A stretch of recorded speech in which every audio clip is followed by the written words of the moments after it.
What I believe is that marriage is between a man and a woman. But what I also believe is that we have an obligation to make sure that gays and lesbians have the rights of citizenship that afford them visitations to hospitals, that allow them to transfer property between partners, to make certain that they're not discriminated on the job. I think that bundle of rights are absolutely critical. But as far as why, what in your religious faith calls you to be against gay marriage?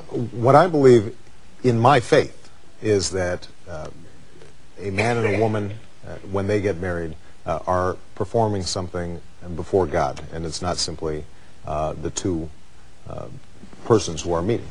But that doesn't mean that that necessarily translates into a position on public policy or with respect to civil unions. What it does mean is that we have a set of traditions in place that I think need to be preserved.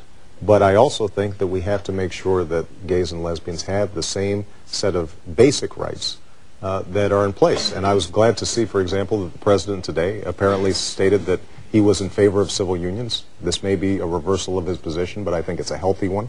I think on this, President Bush and I disagree apparently with Mr. Keyes on this, because I think that that kind of basic ethic of regard towards all people, regardless of sexual orientation, is a valuable thing. Let me interrupt and ask you a very quick follow-up question. Do you believe homosexuality is a choice? No, I don't.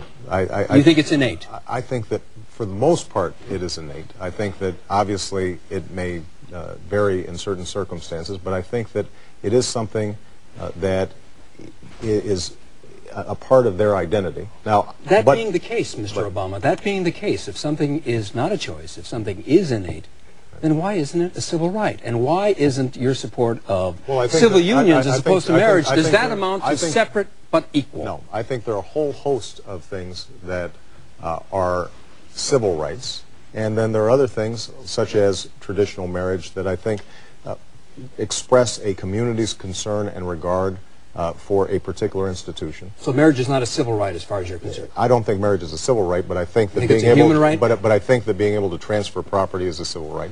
You think marriage is a human right? I think not being able to, not being discriminated against is a civil right. I think making sure that we don't engage in the sort of gay bashing that I think has unfortunately dominated this campaign, not just here in Illinois, but across the country, I think is unfortunate. And I think that that kind of mean-spirited attacks on homosexuals is something that the people of Illinois generally have rejected.